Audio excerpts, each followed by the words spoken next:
the scheduling portal and reporting overview. This is going to be provided to you, so you'll have this for your reference. And then at the end of going through this overview, we're actually going to log into the portal. So that way I can show you in real time what it's going to look like. So the scheduling portal is an online system that allows Havas Street, Heineken, and the brand team to view the most recent event information in real time. Different levels of access grant different users the ability to take care of different parts of the scheduling process, all in one system. There's varying access levels, which will be assigned to each user based on their individual needs. Sales manager access will give them access to the schedule, editing and canceling events, viewing staff assigned to an event, review survey data, as well as photos post-event. Field specialist and area manager access will allow us to add, edit, or cancel events, schedule staff, approve surveys and payroll. Brand ambassador access will allow them to review their event schedule, complete surveys, payroll, and upload photos. And Havas Street access will allow them to add, edit, or cancel events, add allocations, schedule staff, approve surveys, and assist with emergency requests. So below is our account scheduling process. It's going to outline for you what happens between Heineken and Formula in terms of scheduling. So first, HUSO or the distributor rep selects the targeted account and schedules an event to support new distribution and or drive velocity. Once the event is booked with the account, the HUSO rep inputs the event information into the scheduling portal. The field specialist then schedules and confirms staff. Havas Street HQ then confirms all event details with the account via confirmation call. Distributor and or the HUSO rep ensures the account is pre-merchandised and confirms a price feature. And then Havas Street brand ambassadors execute the event. So this flow for account scheduling is how it's supposed to work. Sometimes it might be a little bit different, and we'll talk about that in later slides. So this is what the view is going to look like for the sales rep. So this is good to know in case they ever say like, hey, I'm trying to input this into the schedule, I'm having problems. You'll know exactly what their view looks like because their view is different from yours. So in order for a sales rep to schedule an event, they'll use the Events tab to schedule by clicking on the Add Event icon in the bottom left corner, and that is outlined in red. They then use the drop-down menu to select the program, distributor, and the premise, so whether it's on or off premise.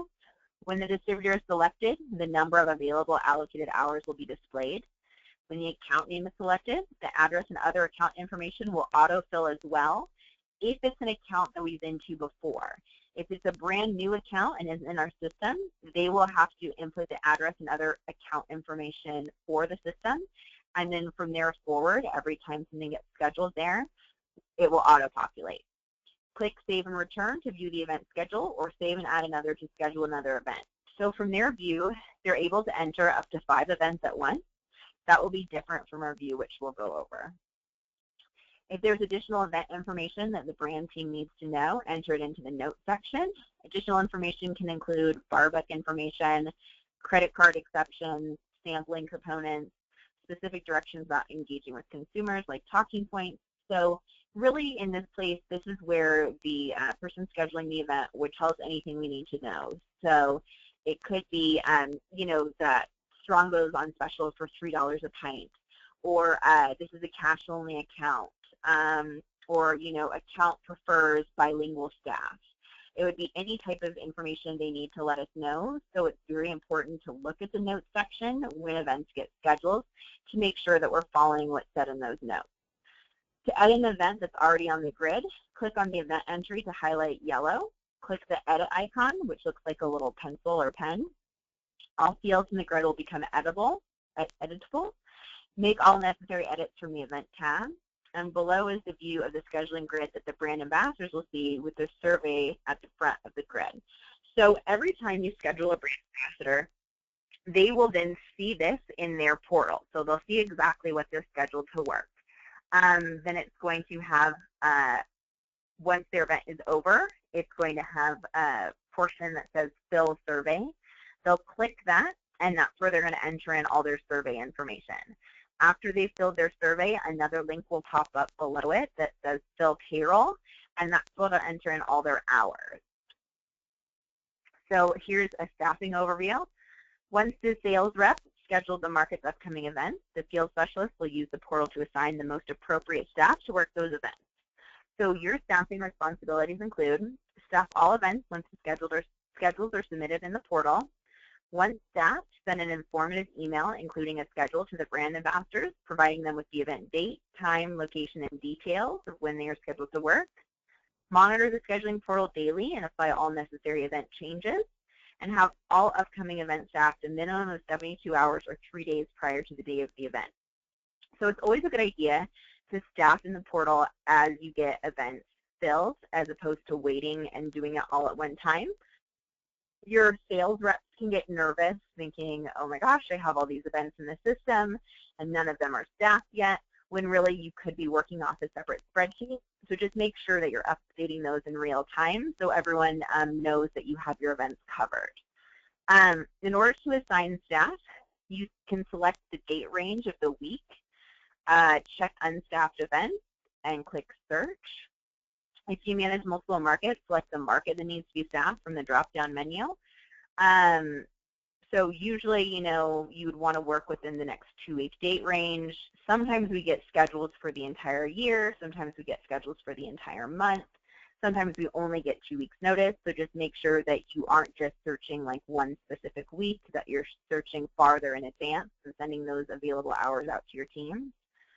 To staff the brand ambassador, click in the blank section under the respective column and select one name. So there's going to be 2 areas for you to staff. There's going to be a reporting brand ambassador column, which will be on the left, and then a brand ambassador column, which will be on the right. For on-premise events, there's usually at least 2 people working, and one of them is going to be the reporting brand ambassador. There can only ever be one reporting brand ambassador, and that would need to go in that column. So the reporting brand ambassador has more responsibilities than regular brand ambassador.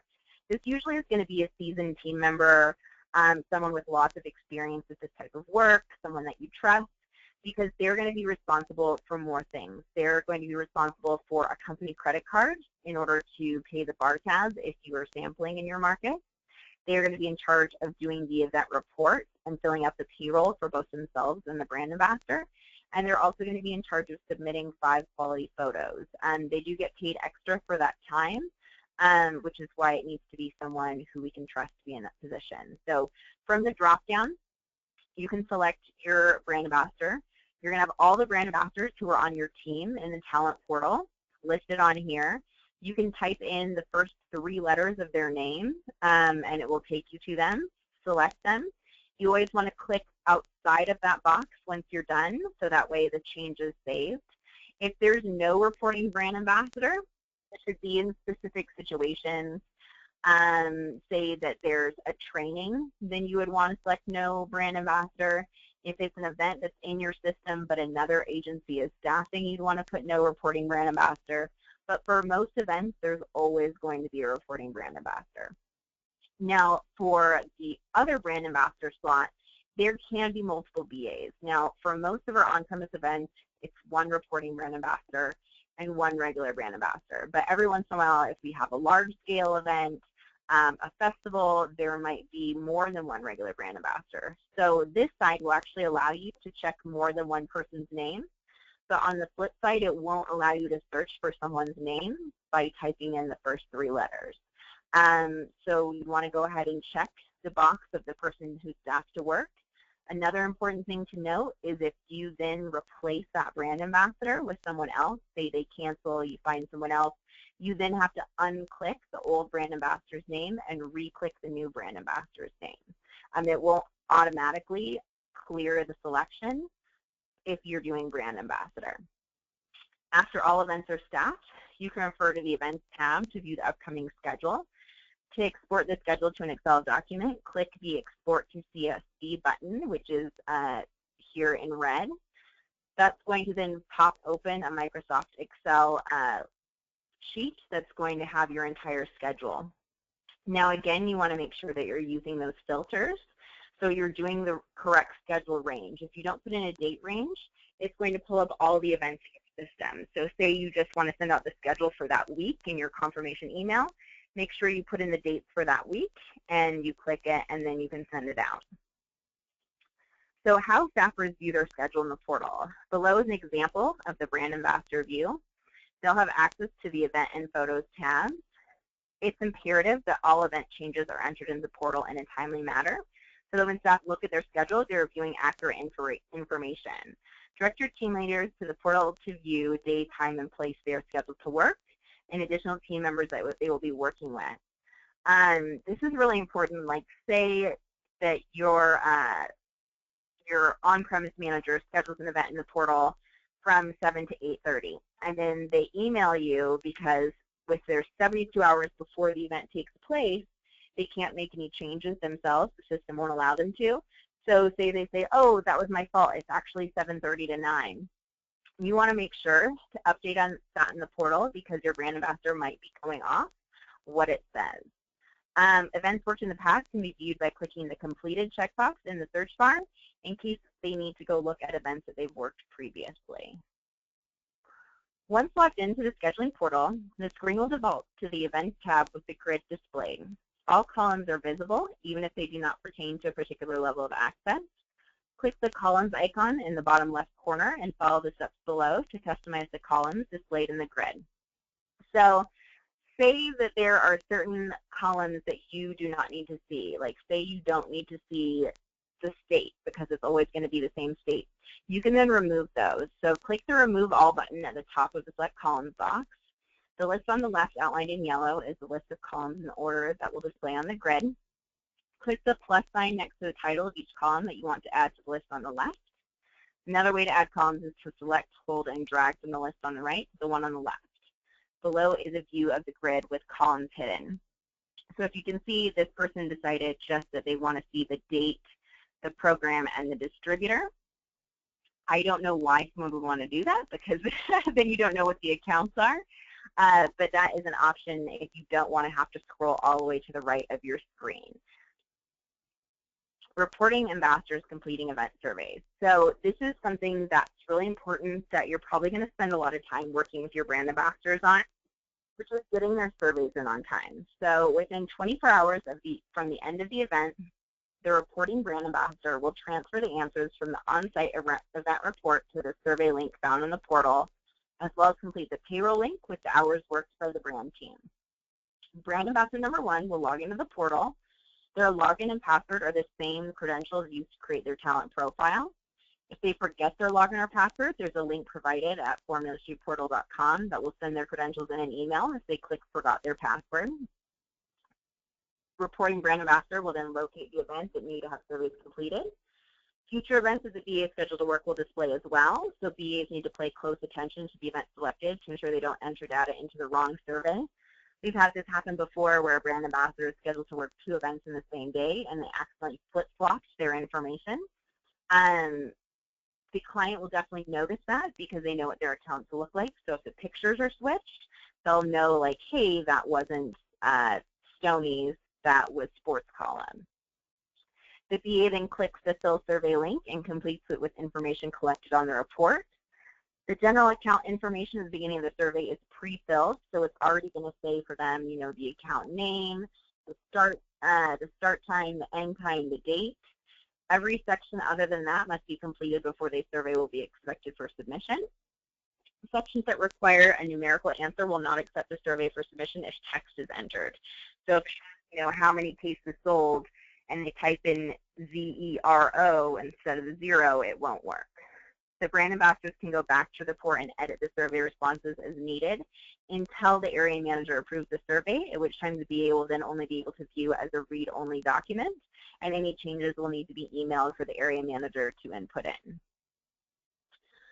So for them to complete payroll, after completing their survey, the BA must fill out and submit the payroll link in order for them to be paid.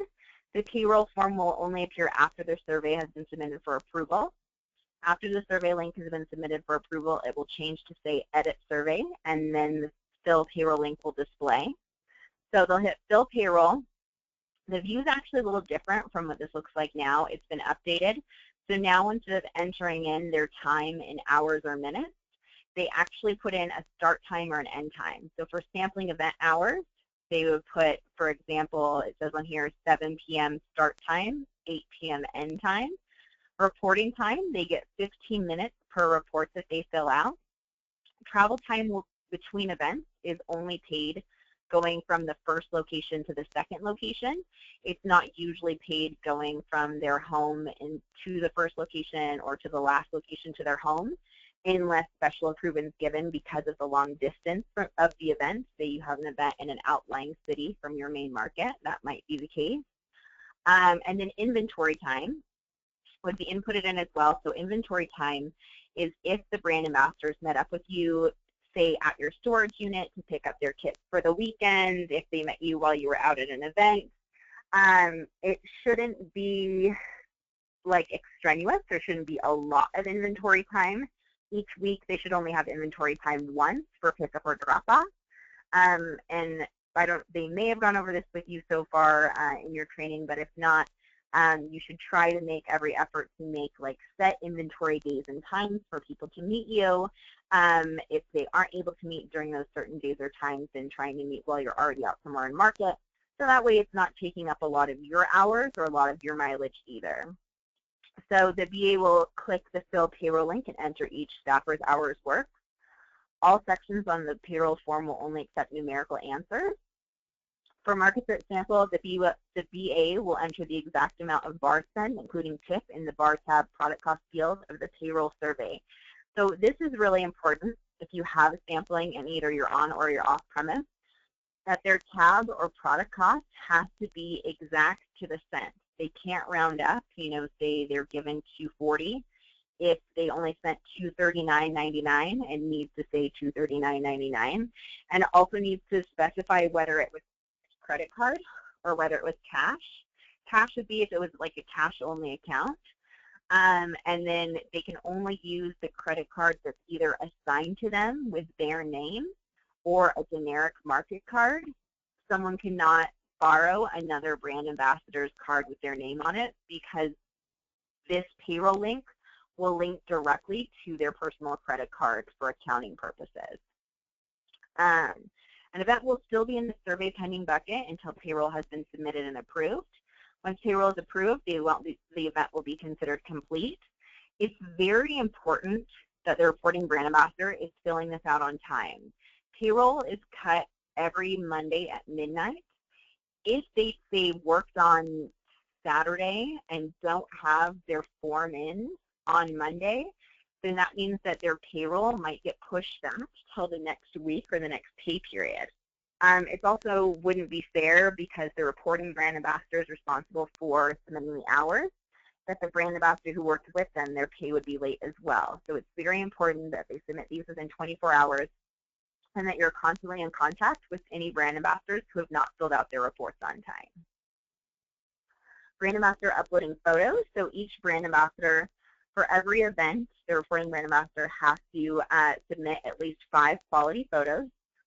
The quality of those photos will be covered in the new ambassador training packet if you haven't gone through it already. So they will go over what quality photos mean. Surveys and photos must be submitted before the reporting brand ambassador gets paid. It's recommended that the BAs create an easy-to-access folder titled something similar to Heineken promo photos to make the uploading process easier. From the main event screen page, check the completed box in the search bar. Click on the event that you want to add photos to so it's highlighted. Then scroll to the far right and click the Edit Photos link in the photo column. Click the Browse button.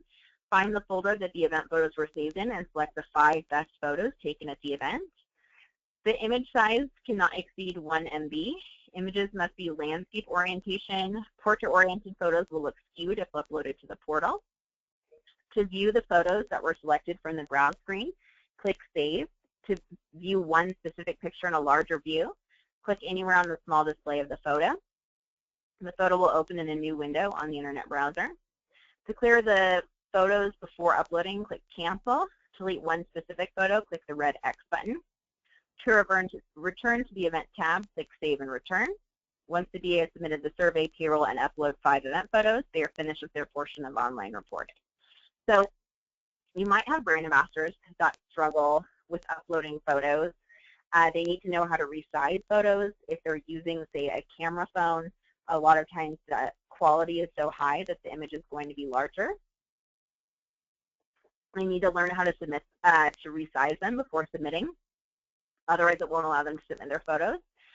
Also, I wouldn't recommend them doing their reporting from their phone, as it can cause error messages.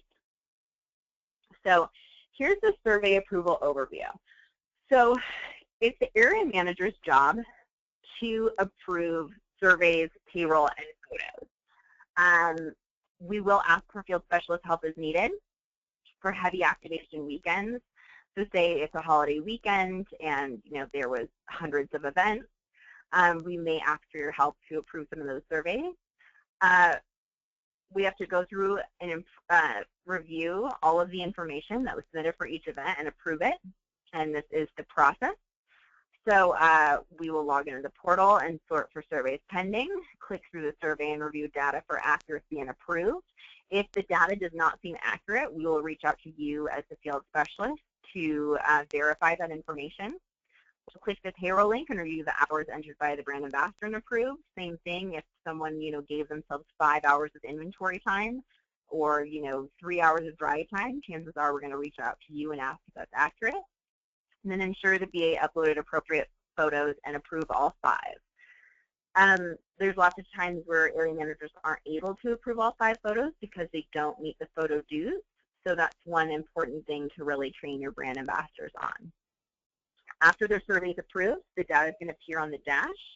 All surveys must be approved by the area manager by 10 a.m. Monday following the sampling week, being Saturday. That has actually changed. Brand ambassadors do need to have their surveys in within 24 hours of the event. So say that they had an event that took place on Sunday night, it won't necessarily be in on time on Monday. Since payroll runs by midnight, I know myself as an area manager, I'm often approving surveys up until 10 o'clock at night. If a BA has not submitted a survey, there will be no link in the survey column. Keep the following in mind when approving surveys. Review sampling and sales numbers to ensure they are realistic. If the team reports that they only engaged with 50 consumers and sold 200 units, it can be assumed that the BA exaggerated the sales numbers unless each consumer actually drank 4 beers in the hour and a half of their event. Make sure that samples or bar bucks are distributed in your market before approving surveys that report on those event elements. Know if your market distributes bar bucks. Be clear on which markets or accounts are authorized for sampling. Take note to any higher reports on consumers engaged, samples distributed, or units sold. If higher reporting of consumers engaged, think of the account size and could it possibly hold that many people. Review that all off-premise sales reported are actual manufactured package sizes. For example, Heineken is not sold in a 30-pack, but Tecate and Tecate Light are. So just make sure that all the numbers make sense.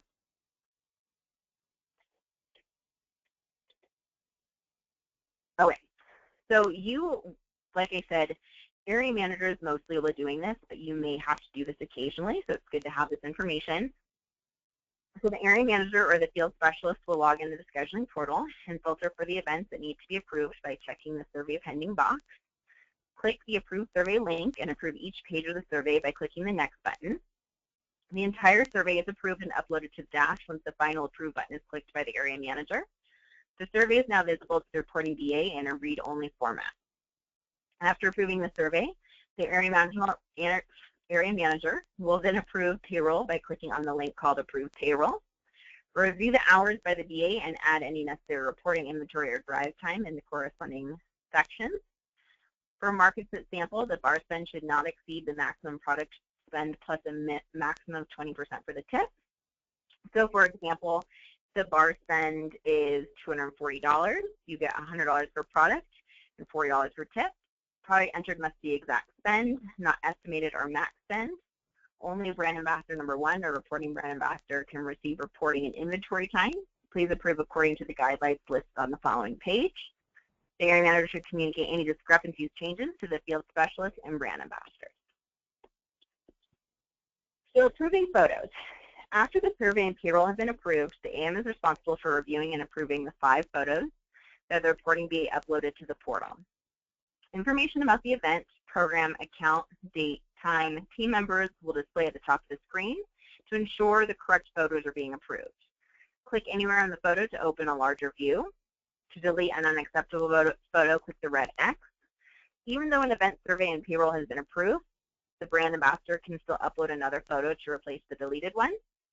The event will be in the completed bucket if the survey and payroll have been approved. Once the area manager approves the photos, they become visible to the sales managers when they log into the portal. So it's really important that only appropriate photos are clicked approved because we do not want the client seeing photos that are inappropriate. The portal is monitored by Havas Street staff to ensure that 5 quality photos are uploaded for each event. Worst offenders will be reported to the regional managers to avoid booking them as reporting brand ambassador in the future since they are not fulfilling their reporting responsibilities. So if you can see on here, we have some photos that are approved and some photos are not. I can't specifically see in the picture certain ones that aren't approved and why, but say the right-hand photo here, say that's not clicked approved. To me, it doesn't look like this brand ambassador is wearing a uniform. That could possibly be why it's not approved. But again, those photo do's and don'ts will be covered in the new ambassador training packet. Okay, now for canceled events. If an event was scheduled on the portal but was not executed, the event needs to be canceled on the portal. An event can be canceled by following the steps listed below. Log into the scheduling portal and locate the event on the grid that needs to be canceled. Click the red X icon to view the cancel event message box. Enter notes into the reason for cancellation box and click save. The event survey will then be deactivated and the event is removed from the default grid and put into the canceled bucket. So that's if there's an event that just needs to be canceled, but the brand ambassadors don't have to be paid. Now, if events are canceled with less than 24 hours advance notice, the brand ambassadors still need to be paid and the allocation is going to be lost. You're going to log in and click the red X icon, check the payment required box. The event will no longer be listed in the main grid. Check the canceled checkbox in the search bar and locate the event that was just canceled. Then we need to click the payroll link, complete all sections for staff payment and submit.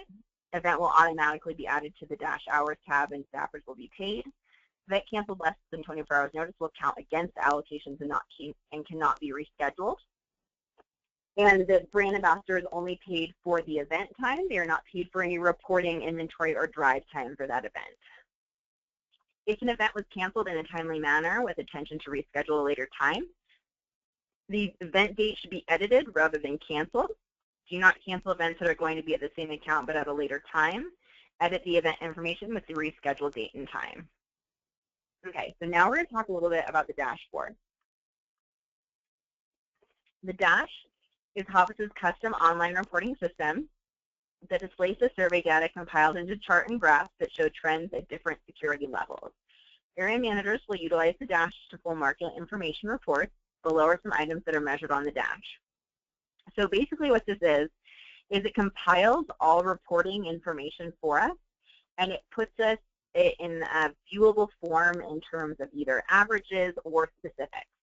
So sampling event information by market, zone, distributor, and date, units sold on-premise, cases sold off-premise, events executed and scheduled, qualitative consumer feedback, hours worked by staff. So to access the Dash, you would simply click the dashboard on your scheduling portal. You can filter the Dash by program, on or off-premise, date, survey, no survey, distributor. To see data related to different variables, use the filters to narrow down the information. You can double and triple filter to find the exact data that you're looking for. Filtering options are region, zone, market, event type, sampling program, brand, distributor, program type, trimester, month, week, and date. So these are good if you are trying to find information for your weekly report, or if your market manager reaches out to you and say, how did we do on Dos Equis Masquerade Liquor? You can go through and find all this information. To navigate the Dash, you can search or clear a function. If you want to search for a specific account name, you can click on the search bar and begin to type it for it to autofill. Below will be a drop-down menu of names that match the search. You can select the option they're looking for, and the data will manipulate accordingly. To clear any search, click the Clear button. To copy and paste the chart, You can copy and paste charts to hold Control-Shift at the same time. Right-click and select Copy. To paste the selected chart, right-click and select Paste. Now, you won't probably be getting a lot of this information for the client. This is likely going to be done by your area manager. But again, it's a good idea for you to know what tools we have in case you are ever asked to pull this information, or if you want to pull this, for your own records, or to be able to reference it back and discuss things with your brand ambassadors. So paying staff. After payroll has been approved from the previous week, the Dash Hours tab enables the user to view all payroll information at once. Follow the weekly deadlines for Dash reports, which is actually an area manager deadline. It can be exported for easy viewing. So your area manager may go and export this and notice that there's going to be an error. They'll then be able to go back through and fix that error on the payroll link, as long as payroll hasn't been paid out yet. Okay, so that is the end of this. I am going to go ahead and open the floor to any questions that you might have before we go over the portal itself.